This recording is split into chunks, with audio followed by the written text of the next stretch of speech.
Hello everybody and welcome back to our channel. In today's video, I'm gonna show you how to see your Instagram Reels watch history, a new feature that makes it super easy to revisit videos you've already watched. So first of all, make sure your Instagram app is updated to the latest version. For that, go to the App Store or Google Play Store. Search for Instagram and tap on update if it's available. The new watch history feature is included in recent updates.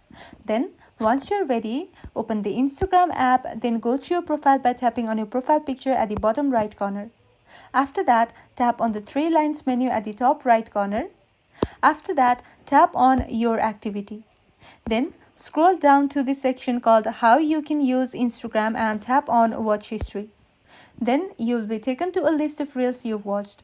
You can sort them from oldest to newest or newest to oldest. You can also filter by date or date range and even search by the author account who posted the reel.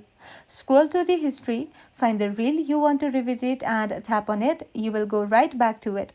And that's all. That's how you can see your Instagram Reels watch history using the new feature in just a few steps.